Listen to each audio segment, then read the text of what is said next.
আপনার সাথে তর্ক করতে পারবো না। আপনার সমকক্ষ হওয়াও আমার কাজ নয়। আপনি কতটা পড়েছেন আমি জানি না। আমি পড়িনি, আমি একজন অশিক্ষিত সাধারণ মানুষ। লাভ ম্যারেজ ছিল? হ্যাঁ। हाँ दिल लगाया गधी से तो परी क्या चीज है।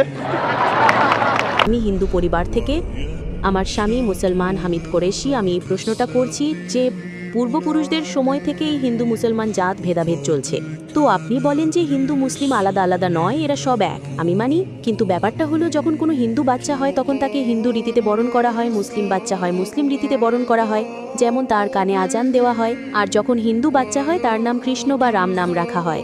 যাকে যেরকম শিক্ষা দেওয়া হয় সে সেরকমই শিক্ষা পায়। যেমন আমাদের শেখানো হয়েছে ছোটবেলা থেকে ভগবানকে মানতে, আমরা ভগবানকে মানি। আমরা মুসলমান ধর্মকেও মানি, এমন নয় যে মানি না। আমাকে যেরকম শিক্ষা দেওয়া হয়েছে সেই শিক্ষাকেই আমি মানি। কিন্তু আপনি বলেন যে মুসলিম সঠিক আর হিন্দু ভুল, এমনটা কিভাবে বলতে পারেন? পূর্বপুরুষরা এত বড় মানুষ ছিলেন, তারা অনেক কিছু জানতেন। আমি আপনার সাথে তর্ক করতে পারবো না, কারণ আপনি অনেক কিছু জানেন আর আমি কিছুই জানি না। আমাদের বাবা দাদারা এসব দেখে এসেছেন এবং আমরাও দেখেছি যে আমরা গুরুজন, তাদের আমি সম্মান করি। তিনি আমার সাথে তর্ক করতে চান না, আমিও আপনার সাথে তর্ক করতে চাই না। করতে পারবো না কারণ আমার অত শিক্ষা নেই, অতটা বলতে পারবো না, তাই না? বোনের প্রশ্ন হলো যে আমি বলি হিন্দু মুসলিম এক, কিন্তু যে হিন্দু পরিবারে জন্মায় তাকে হিন্দু শিক্ষা দেওয়া হয়, যে মুসলিম পরিবারে জন্মায় তাকে মুসলিম শিক্ষা দেওয়া হয়। তাহলে এটা কিভাবে বলা যায় যে মুসলিম সঠিক আর হিন্দু ভুল? এটা কি বোন আপনি বলছেন আপনার শিক্ষা কম। আমি আপনাকে জিজ্ঞেস করতে চাই 2 যোগ 2 কত হয়? 2 আর 2 কত হয়? 2 আর 2 কত হয়? 2 আর 2 কত হয়? 4 হয়। মাশাআল্লাহ। তাহলে বলবেন না যে আপনার শিক্ষা নেই।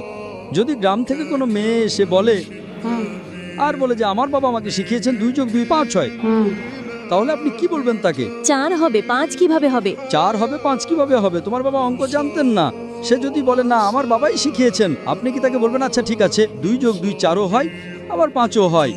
এটা বলা ভুল। দুটোর মধ্যে অনুসন্ধান করতে হবে কোনটা সঠিক, সেটার উপরে আমল করি। না না, আমি কি চাই হিন্দুও সঠিক মুসলিমও সঠিক, 2 যোগ 2 4ও সঠিক, 2 যোগ 2 5ও সঠিক। আপনি তো মাশাআল্লাহ অনেক জ্ঞানী, আপনি জানেন 2 যোগ 2 4 হয়। কত লোকেরা জানে না 2 যোগ 2 4, তারা বলে 5 হবে। যেহেতু খোদা আপনাকে জ্ঞান দিয়েছেন, বুদ্ধি দিয়েছেন, আপনার দায়িত্ব হলো তাকে বলবেন বোন 2 যোগ 2 5 নয়, 2 যোগ 2 4 হয়। তখন সে হয়তো বলবে আচ্ছা আচ্ছা দুটোই ঠিক। আপনি বলবেন না দুটো ঠিক নয়, 2 যোগ 2 4ই হয়, 5 ভুল। একইভাবে যদি কারো বাবা মা তাকে ভুল শিখিয়ে থাকেন যে মূর্তি পূজা করতে হবে, অথচ হিন্দু ধর্মগ্রন্থে বলা হয়েছে মূর্তি পূজা ভুল, তাহলে যার কাছে জ্ঞান আছে, আমি একজন ছাত্র, ইসলাম অনেক ধর্মের, তো যেহেতু আমার জ্ঞান আছে আমি অবশ্যই সেসব লোকদের বলবো যারা ভুল বলছে সঠিক জিনিসটা অনুসরণ করুন। আমি আপনার সাথে বিতর্ক করব না। কিন্তু যারা জ্ঞানী লোক হিন্দু ধর্মের, খ্রিস্টান ধর্মের, ইসাই ধর্মের, এটাকে বলে ডায়ালগ। আমি স্টুডেন্ট আর তারা পিএইচডি ডক্টর। আমি মেডিকেলের ডক্টর, ধর্মের ডক্টর নই। তাদের সাথে সংলাপ করি, আলোচনা করি, বিতর্ক করি। আমি যদি ভুল হই আমাকে ভুল প্রমাণ করুন, আমি নিজেকে বদলাতে রাজি আছি। আপনি আমাকে প্রমাণ করুন যে আমি যা বলছি তা ভুল, আমার ধর্ম ভুল, আমি আপনার ধর্ম গ্রহণ করতে প্রস্তুত আছি। Open challenge.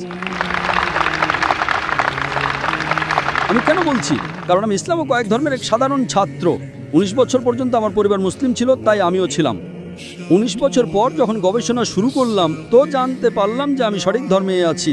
তারপর অন্য ধর্ম সম্পর্কে জানতে শুরু করলাম যে সব ধর্মে ভালো কথা আছে।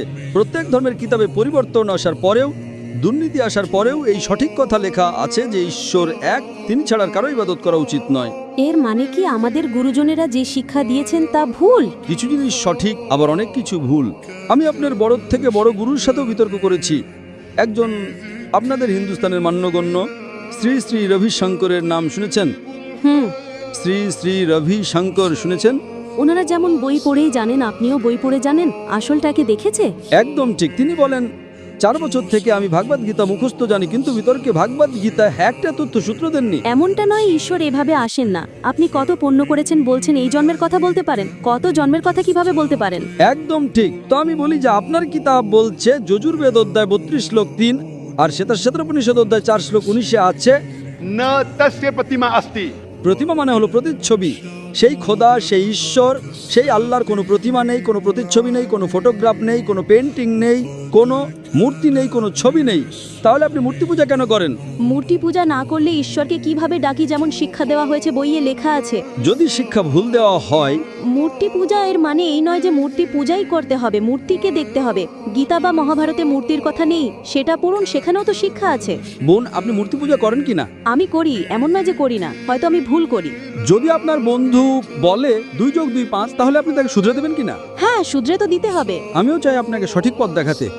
আমি বলছি, যদি মূর্তি পূজা কোরআনে ভুল লেখা থাকে সেটাকে পাশে রাখুন। আপনি কোরআন মানেন না, আপনার ধর্মগ্রন্থেই লেখা আছে মূর্তি পূজা ভুল, আমি তার প্রমাণ দিচ্ছি, তাহলে আপনি কেন করছেন? আপনাদের যেমন শিক্ষা দেওয়া হয়েছে যে এই ধর্মে এইভাবে ডাকতে বোন। হয়, ঈশ্বরকেই তো ডাকা হয়। বোন, একটা একটা করে আলোচনা করি, তারপর অন্য বিষয়ে যাব। আমার প্রথম প্রশ্ন হলো, মূর্তি পূজা যখন ভুল তখন কেন করেন? আপনি কেন মূর্তি পূজা করেন? এখন সেই পূর্বপুরুষরা ওইভাবেই করে এসেছেন, এটা তো আজকের কথা নয় যে আমি মানা করে দিলাম আর বললাম চলো আর করছি না। কিন্তু এই পূর্বপুরুষরা যখন যুগ যুগ ধরে করে আসছেন, তখন তারা তো এটা বলতে পারেন না যে আমরা করব না, আমরা করব না, তাই না? যদি যুগ যুগ ধরে গ্রামে শেখানো হয় যে 2 যোগ 2 5, তাহলে কি আপনি সেটা মানবেন? আমার পূর্বপুরুষরা বলতেন পৃথিবী সমতল, আমি কি তা মানবো? আমি জিজ্ঞেস করছি, আজ পৃথিবী কেমন? পৃথিবী কি সমতল নাকি পৃথিবী গোল? গোলে। মাশাআল্লাহ, আপনি তো জ্ঞানী, আপনি তো জানেন। তাহলে যদি আমার বাবা দাদারা বলতেন পৃথিবী সমতল, তাহলে আমি কি করব? তাদের কথা মানবো নাকি ছেড়ে দেবো? তো সেই সময় কি এই যুগ চলতো না? একদম ঠিক, আজকের যুগ এটা। এখনকার যে যুগ তার চেয়ে আগের যুগ সেই সময় ভালো ছিল, পবিত্র ছিল। আগে এমন প্রচার হতো না যেখানে কোটি কোটি মানুষ একসাথে দেখতে পারতো।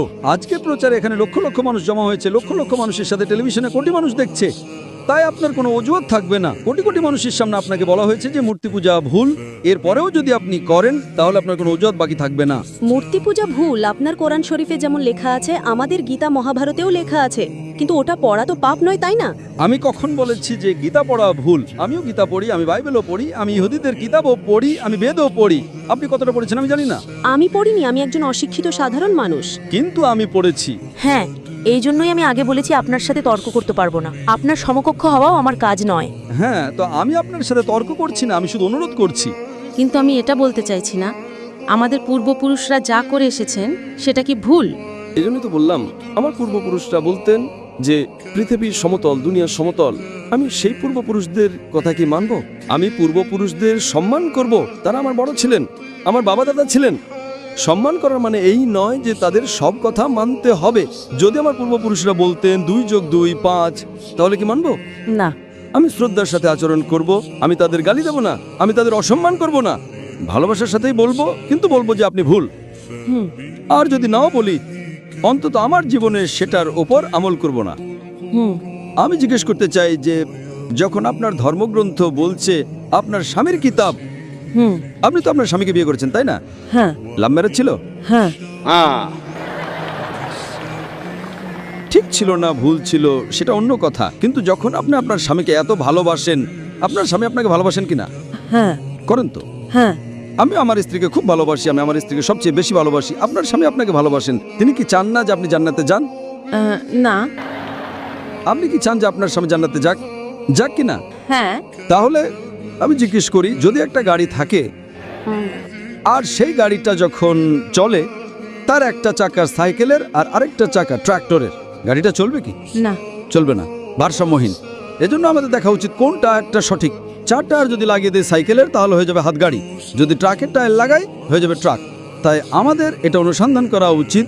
আমি এটা বলছি না যে চোখ বন্ধ করে আপনি আপনার স্বামীর কথা মেনে নিন। শিক্ষিত হওয়া জরুরি নয়, কিন্তু বুদ্ধিমান প্রজ্ঞাবান হওয়া জরুরি। আমাদের শেষ নবী মুহাম্মদ সাল্লাল্লাহু আলাইহি ওয়াসাল্লাম, তিনিও নিরক্ষর ছিলেন, কিন্তু সবচেয়ে জ্ঞানী ছিলেন। তো আমি আপনাকে জিজ্ঞেস করছি, যখন স্পষ্টভাবে আপনার বইয়ে হিন্দু ধর্মগ্রন্থে এবং কোরআনে লেখা আছে, তখন আপনার পূর্বপুরুষরা যদি ভুল কথা বলতেন, তাহলে কি আপনার সেই ভুল জিনিসের ওপর আমল করা জরুরি? না। তাহলে আপনি কেন মূর্তি পূজা ছাড়েন না? আপনি বলেন আপনি আপনার স্বামীকে ভালোবাসেন, ভালোবাসেন কিনা সেটা একটা প্রশ্ন চিহ্ন, এটা বাহ্যিক ভালোবাসা। সত্যিকারের ভালোবাসা হলে আমি চাইবো যে এই দুনিয়াতেও এবং আখেরাতেও আমার স্ত্রী আমার সাথে থাকুক। আপনি কি চাইবেন না যে আপনার স্বামী আপনার সাথে থাকুক? চাইবেন কি না? তাহলে আপনি কি এটা অনুসন্ধান করবেন না যে কে সঠিক, আপনার স্বামী নাকি আপনি? কারণ আপনার হিন্দু ধর্মগ্রন্থ লেখা আছে এটা হারাম। তাহলে আপনি কি মূর্তি পূজা ছাড়তে প্রস্তুত? হ্যাঁ। মাশাআল্লাহ। আপনি কি মানেন যে খোদা এক? হ্যাঁ। আপনি কি মানেন মূর্তি পূজা ভুল? হ্যাঁ, ভুল। আপনি কি মানেন যে মুহাম্মদ সাল্লাল্লাহু আলাইহি সাল্লাম শেষ নবী? হ্যাঁ। হ্যাঁ। মাশাআল্লাহ। এর মানে আপনি মুসলিম? হ্যাঁ। হ্যাঁ। স্বামী মুসলমান হলে স্ত্রীও মুসলমানই হয়। কি? স্বামী মুসলমান হলে স্ত্রী মুসলমানই হয়। স্বামী আছে তাই মুসলমান এমনটা সবসময় জরুরি নয়, উল্টোটাও হয়। স্ত্রীও স্বামীর পরিবর্তনের কারণ হয়ে যায়। কারণ একটা প্রবাদ আছে, আমি বলবো সঠিক নাকি ভুল। दिल लगाया गधी से तो परी क्या चीज है। তো ভালোবাসা অন্ধও হয়। আমার উর্দু অতটা ভালো নয়, সব কবিতা পাবলিকের জন্য নয়। তো আমি বলতে চাই, আপনি তো বিয়ে করেছেন, ভালোবেসেছেন, কিন্তু বাস্তবে আপনি যদি মূর্তি পূজা ছাড়তে প্রস্তুত থাকেন, এক খোদাকে মানতে প্রস্তুত থাকেন এবং এটা মানতে প্রস্তুত থাকেন যে মোহাম্মদ সাল্লাল্লাহু সাল্লাম শেষ নবী, তাহলে আপনি নিজেকে মুসলিম বলতে পারেন। হ্যাঁ, আমি তো মুসলমানই। মাশাআল্লাহ। তাহলে আপনি মানেন যে খোদা এক, হ্যাঁ আপনি মানেন মূর্তি পূজা ভুল, হ্যাঁ ভুল, আপনি মানেন যে মোহাম্মদ সাল্লাল্লাহু সাল্লাম শেষ নবী। হ্যাঁ। মাশাআল্লাহ। আপনাকে কেউ জোর করছে ইসলাম গ্রহণ করার জন্য? না না, আমাকে কখনো কেউ জোর করেনি। কত বছর আগে আপনার বিয়ে হয়েছে? এখন 8-9 বছর হয়ে গেছে। 9 বছর হয়ে গেছে। আপনার স্বামী জোর করেননি। ঠিক করেছেন না ভুল করেছেন সেটা পরে আলোচনা করা যাবে, কিন্তু আজকে আপনি নিজের মন থেকে ইসলাম গ্রহণ করতে চান। হ্যাঁ। আপনার উপর কোনো চাপ নেই, না। আপনি মন থেকে করতে চান। হ্যাঁ। ইনশাআল্লাহ। আমি আরবিতে বলবো আর আপনি তা পুনরাবৃত্তি করবেন। अशहदु अशहदु अल्लाह अल्लाह इलाहा इलाहा इल्लल्लाह इल्लल्लाह व अशहदु व अशहदु अन्ना अन्ना मुहम्मदन मुहम्मदन अब्दुहु अब्दुहु व रसूलुहु। व रसूलुहु। মাশাআল্লাহ। माशाअल्लाह। আপনি মুসলমান হয়ে গেছেন, আপনি 9 বছর পর মুসলমান হয়ে গেছেন। আমি অনুরোধ করব যে আপনি ইসলামের জ্ঞান অর্জন করেন, কোরআন অনুবাদের সাথে পড়েন আর সেটার উপর আমল করেন।